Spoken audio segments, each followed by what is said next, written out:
Well, here we are at the very end of the Nightmare Pony series. Womp womp. If you're new here, hi, I'm Jane. I like to draw, and for the past few weeks, I've been turning the main My Little Pony characters into nightmarified versions of themselves. So if you haven't checked out any of the other videos in this series, I recommend you do. I put together a playlist called the Pony Zone, where you can find all of the videos in this series and more, so go check that out. For the rest of you, welcome back. Glad to have you. And what better way to round off this series than by ending on Nightmare Rarity, the design that inspired the rest of them. Honestly, one of my favorite designs of all time, and you're gonna hear me gush about it in this video, so buckle up. Sidebar, if you hear thrashing or antics in the background, that would be my cat Odie. He's a fiend. I can't do anything to control him, so he's just here. Everyone say hello to Odie. Hi, Odie. Hi, Odie. Anyways, redesigning Nightmare Rarity would be sacrilege, so instead I'm just gonna, glamorize her, accessorize her, make her even more slay, and then give her some story tweaks maybe, just for fun. I'm also gonna summarize her arc in the comics, so if you're not into spoilers, feel free to skip ahead.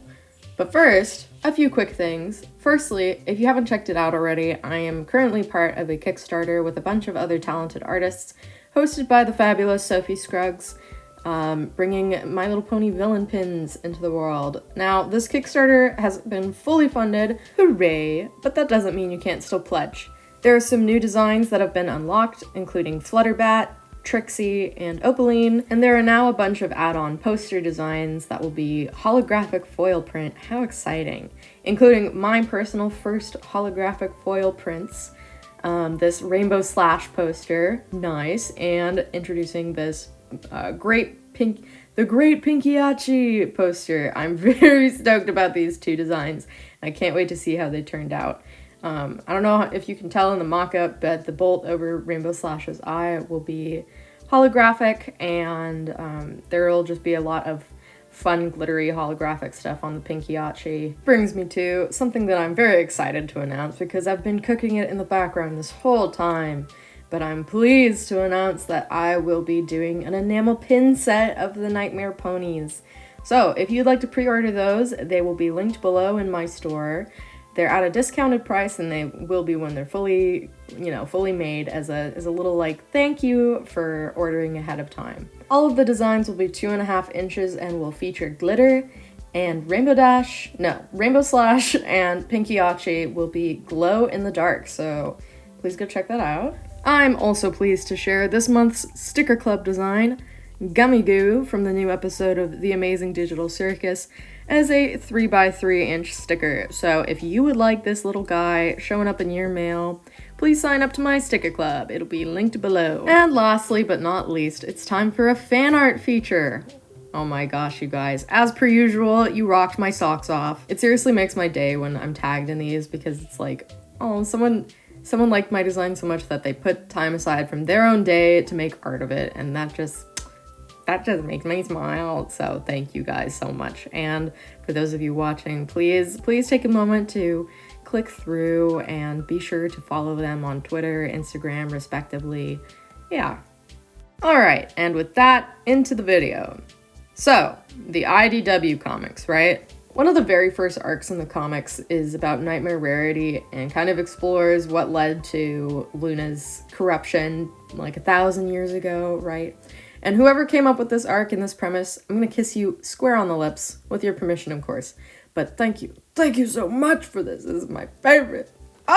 And if you haven't read this arc already, I highly recommend that you do. You can find copies online, and I think that you can even read it digitally. But this is the part in the video where I summarize the story, so for those of you who don't want spoilers, skip ahead. Okay, so we start off in Ponyville, where everyone's been having nightmares for the past week.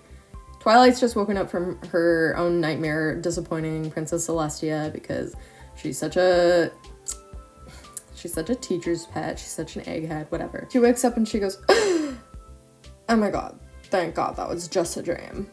I couldn't handle disappointing Celestia. My self-worth and her approval are intertwined irreparably. She goes out into Ponyville Center, and then Rainbow Dash crashes into her, and Twilight's like, dude, what the flip?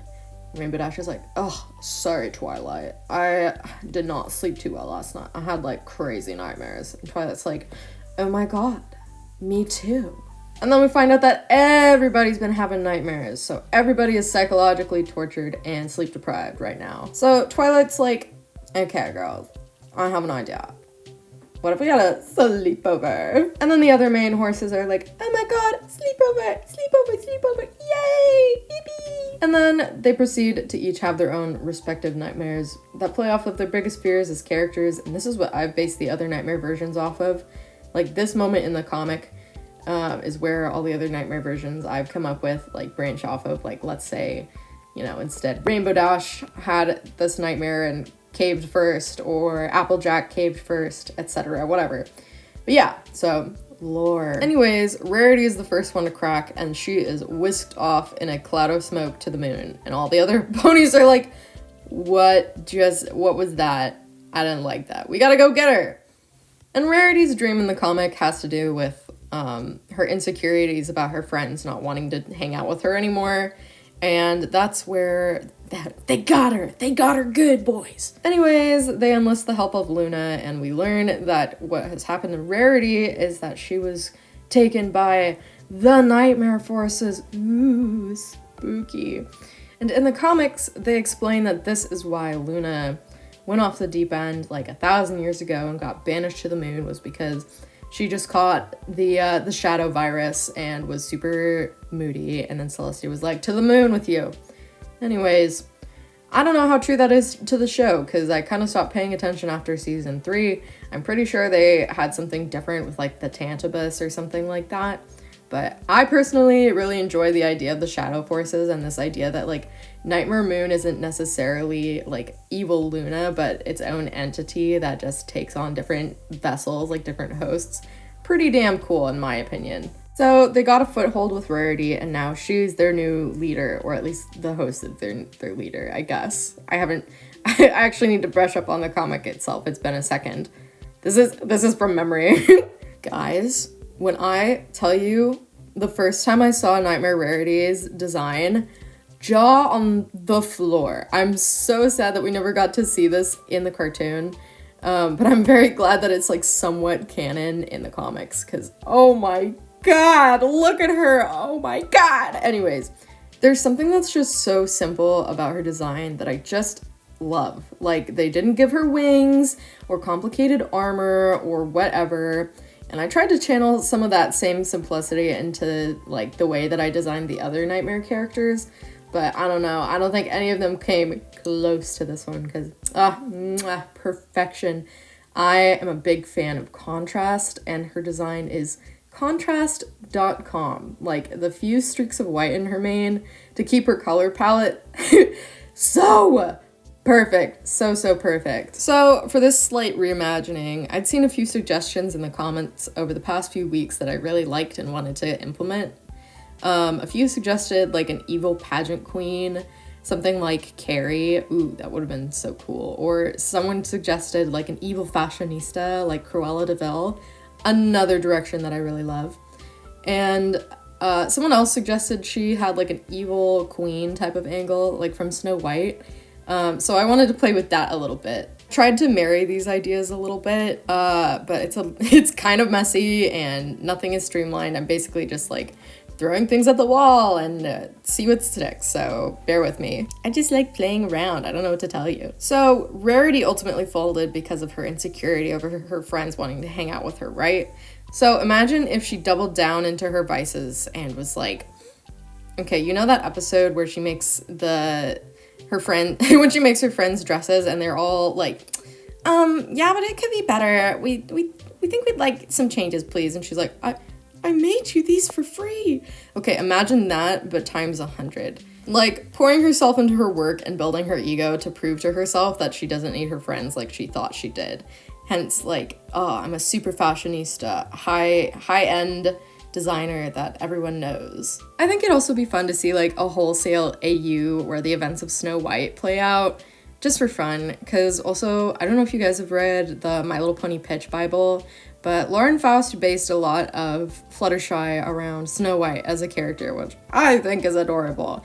But what she also included in that Bible was the fact that Rarity, despite being, you know, fashionable and beautiful herself, can kind of get jealous of Fluttershy sometimes for her natural beauty, which I think is an interesting personality trait and could have led to some, like, neat episodes for kids, like exploring the concept of like, oh, sometimes people get jealous of you, and then sorting through like, what if I get jealous of my friends, like something like that. Anyways, I'm total tangenting, but I wish they kept that trait for Rarity because it would have been very interesting. Anyways, a friend suggested that she gets the apple from Apple Hijack or something, so ooh, little villain alliance, and maybe Applejack is also the huntsman character, I don't know. Just, it's fun to kick around. But then what also, if the poison apple didn't put her to sleep, but turned her into like the Flutterbat, like nightmare Fluttershy thing that I drew in the last episode. Like, ooh, it's all tying together, it's converging, oh my god. But whatever way you cut it, I definitely think that Nightmare Rarity is the type of villain to have a mirror that she talks to. A magic mirror, 1,000,000% she needs that. And with that, that concludes the Nightmare Pony series. So thank you all so much for watching this. It's been really fun. I've liked building like a sense of community and interacting with you guys, and how you guys patiently put up with my poll hijinks. I appreciate that. I can't help it. I have tentative plans for like some follow-up videos with the Cutie Mark Crusaders and Trixie, but I need a break first, definitely. But up next, I'm doing a Monster High series, so please stick around for that. And lastly, I want to plug again, just in case you guys skipped over the first one, I have Nightmare Pony pins available for pre-order in my shop, so please don't skip out on those. I'm very excited about them. A reverberous, earth-shattering thank you to my milkshake tier patrons, Orbital Bacon and Ivy. Thank you guys. You guys are my pookies. Big thank you to my $10 patrons, Lady Letitia, Cloud Fluffy, and Nightbringer. Smaller but nonetheless grateful thank you to all my $5 patrons, Mistress Mercury, Joe, and a warm welcome to new $5 members, Sweat Drops, Den VH, hi guys, and Jeff Lett. Thank you so much. If you would like your name read out at the end of these videos, please check out my Patreon. It'll be linked below. And with that, I guess we're done. So, bye.